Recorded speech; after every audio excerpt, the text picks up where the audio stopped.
ইদানিংকালে দেখা যাচ্ছে যে শিশু কিশোরদের মধ্যে আসলে ব্যক্তিত্বের কিছু সমস্যা দেখা যায়, যে তারা অনেক সময় ইম্পালসিভ থাকে এবং আচার আচরণগুলো কার সঙ্গে কিভাবে হতে হবে সেটি তারা বুঝে উঠতে পারে না এবং তাদের অ্যাডজাস্টমেন্টের খুব সমস্যা হয়, যেটাই আসলে খুবই বেশি প্রয়োজন।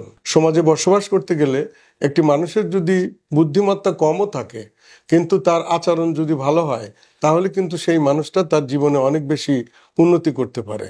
কিন্তু আজকাল যেটি দেখা যাচ্ছে যে মানুষ খুব দ্রুত সবকিছুর ভিতরে ফ্রাস্ট্রেশন এবং ফ্রাস্ট্রেটেড হয়ে যায় এবং এই যে ইম্পালসিভিটি, এটি কিন্তু পরিবারের আসলে অনেক সময় সমস্যা হয়ে যায়। আমরা সাধারণত বাচ্চাদেরকে অনেক প্যাম্পারিং করি, বাচ্চাদেরকে আমরা সবাই খুব ভালোবাসি, কিন্তু এই ভালোবাসা কিন্তু পরিমিত পরিমাণ হতে হবে। এটি যদি আসলে আমরা ঠিকমতো আচরণ বিধিটাকে মেনটেন না করতে পারি তাহলে কিন্তু এটি সন্তানদের জন্য যেরকম সমস্যা, পিতামাতাদের মধ্যেও ওইরকম সমস্যা হয়ে যায়। আমরা সাধারণত দেখা যায় যে ইদানিংকালে মা বাবারা ছোট বাচ্চাদের হাতে আপনারা মোবাইল ফোন দিয়ে তারা নিজেরা বন্ধুদের সঙ্গে বা বান্ধবীদের সঙ্গে গল্প করতে লেগে যায়। বাচ্চারা যে এই যে মোবাইল ফোনে আসক্ত হয়ে যাচ্ছে এবং তার সঙ্গে সঙ্গে তাদের কিছু আচরণের সমস্যা হচ্ছে, এটির দিকে কিন্তু আমরা খেয়াল করি না। ছোট বাচ্চারা সাধারণত এই আচার আচরণগুলো কিন্তু পরিবার থেকে শেখে এবং এই পরিবারের আচার আচরণ শেখার জন্য কিন্তু পিতামাতার ভূমিকা অপরিসীম। এটি আমরা খুব লক্ষ্য করতে পারি যে এই আচরণ শেখার জন্য ছোটদেরকে বড়দের কাছ থেকে অনেক কিছু শিখতে হয় এবং বড়দেরকেও ছোটদেরকে অনেক কিছু শিক্ষা দিতে হয় এবং এটির মাধ্যম হচ্ছে একটাই, সেটি হচ্ছে মানুষকে ভালোবাসা। এবং এই ভালোবাসাটা কিন্তু এমন একটি জিনিস যেটি একটি পোষা পাখি কিংবা এই যে আমরা যেগুলো রাখি পেট, তারাও কিন্তু ভালোবাসা বুঝতে পারে। ওই একইভাবে আমরা যদি আমাদের সন্তানদের সঙ্গে বা তাদের সামনে যদি অনৈতিক আচরণ করি কিংবা আমরা নিজে যদি দুর্বিনীত আচরণ করি, ওগুলো কিন্তু অনেক সময় তারা শিখে ফেলে। বিশেষ করে দেখা যায় যে হুটহাট তারা ভাই বোনদের সঙ্গে একজন আরেকজনের সঙ্গে ঝগড়ায় লিপ্ত হয় এবং একজন আরেকজনকে সহ্য করতে পারে না এবং তাদের যে শেয়ারিং যে টেন্ডেন্সিগুলো, আজকাল তো এমনি নিউক্লিয়ার ফ্যামিলিতে ছোট পরিবারে সাধারণত পিতামাতা 2জন অথবা 3জন তাদের সন্তান এরকমই থাকে, কিন্তু সব বাচ্চাদের মানসিকতা কিন্তু একই রকম হয় না। বড়টি হয়তো একটু উদ্বেগ আক্রান্ত বেশি থাকে, কারণ প্রথম বাচ্চা সাধারণত ভালোবাসা এবং আদর যত্ন মা বাবাদের কাছে বেশি পায়।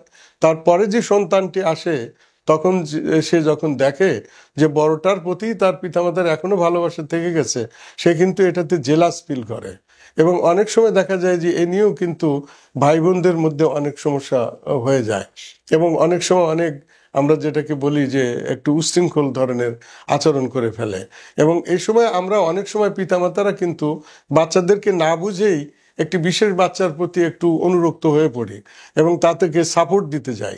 এই যে সাপোর্ট দেওয়ার ফলে কিন্তু ওই বাচ্চা, আমরা যেটাকে বলি লাই দেওয়া, এই লাই দেওয়ার কারণে কিন্তু তার অনেক সময় আচরণ খারাপ হয়ে যায় এবং তখন সে আর বড়দেরকে মানতে চায় না, ছোটদেরকেও ভালোবাসতে চায় না। যেমন একটা এক্সাম্পল ধরি, কিছুদিন আগে আমার কাছে একজন রুগী এসছে, যে সেটি হলো যে বাইরে থেকে এসে দেখে যে তার মা আঁচল দিয়ে চোখ মুছছে আর বাবা তার একটু দূরেই বসে আছে। ছেলেটি এসে মায়ের কাছে যখন দেখলো যে মা আঁচল দিয়ে চোখ মুছছে এবং তার চোখে জল, সে মনে করলো বাবা নিশ্চয়ই মাকে বকা দিয়েছে। তাৎক্ষণিক সে যে বাবাকে অ্যাবিউজ করা শুরু করলো, তাকে প্রশ্ন করা শুরু করলো, তুমি আমার সঙ্গে কি করেছো, সে কাঁদছে কেন। আসলে কিন্তু সে জিনিসটাকে ওইভাবে পরিবেক্ষণও করে নাই যে আসলে কোনো ঘটনা কিছু আদৌ কিনা। ইভেন কি মাকেও জিজ্ঞেস করেনি যে মা তোমাকে কি কেউ বকেছে। দেখা গেল যে সে বাবার সঙ্গে একটি দুর্বিনীত আচরণ শুরু করে দিল।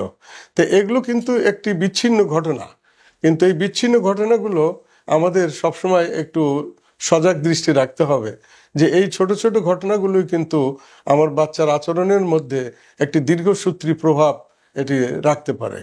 অনেক সময় দেখা যায় যে আমরা স্কুলে গেলে অথবা আমাদের বন্ধু বান্ধবদের মধ্যে খেলতে গেলে সব বাচ্চা সমান আচরণ করে না। দেখা যায় যে একজনের সঙ্গে একজনের একটু উত্তক্ত বাক্য বিনিময় হলো এবং তার সঙ্গে ঝগড়ার পরে একদম ঠিক মারামারি পর্যায়ে চলে গেল। এই যে আচরণ বিধি, এগুলো কিন্তু আসলে সামাজিক পরিমণ্ডলে একটি পরিমিত হয় উচিত। এবং সেক্ষেত্রে আমাদের যে আমরা উগ্র যে আচরণগুলো, রাগ যেটাকে আমরা বলি, রেস বা অনেক হিংস্র স্বভাবের হয়ে যাওয়া, এটিও কিন্তু আসলে খুব বেশি উপেক্ষা করার নেই, এবং এটির বিষয়ে আমাদেরকে যত্নবান হতে হবে। এবং এগুলো আমরা কিভাবে এটাকে যত্নবান হব, আমরা এই যে ছোট ঘটনাগুলো অনেক সময় মনে করি এবং বলি যে না, ও বড় হলে ঠিক হয়ে যাবে, অথবা এখনই কিছু বলার দরকার নাই, ওর প্রতি তোমরা এতটা রূঢ় হও না। আসলে এগুলো না করে আমরা যদি মনে করি একই আচরণ যদি কোনো বাচ্চার পুনঃ পুনঃ দেখতে পাই আমরা, তাহলে এটিকে দ্রুত একজন শিশু কিশোর মানসিক বিশেষজ্ঞের সঙ্গে কথা বলা দরকার, শরণাপন্ন হওয়া দরকার। তাতে কিন্তু আমরা এই বাচ্চাকে ভবিষ্যতের জন্য বরং অনেক উপকারে আসবে এবং তার আচরণ অনেক বেশি স্বাভাবিক করা সম্ভব হবে। এবং এটি খুবই লক্ষণীয় যে আজকাল কিন্তু এই বিষয়গুলো নিয়ে অনেক সময় অনেক দুর্ঘটনা হয়ে যায় এবং একটি পারিবারিক সম্পর্কের অনেক অবনতি ঘটে, এবং স্কুল কলেজে তাদের বন্ধু বান্ধবদের সঙ্গেও অনেক সময় দেখা যায় অনৈক্য এবং অনেক মানসিক দ্বন্দ্ব, এবং তার ফলশ্রুতিতে তাদের কিন্তু একটা ঝামেলার মধ্যে অনেক সময় পড়তে হয়। অতএব আসুন আমরা এই বিষয়গুলো একটু খুব ভালোভাবে পরিবেক্ষণ করি এবং আমরা চিকিৎসকের শরণাপন্ন হই। ধন্যবাদ।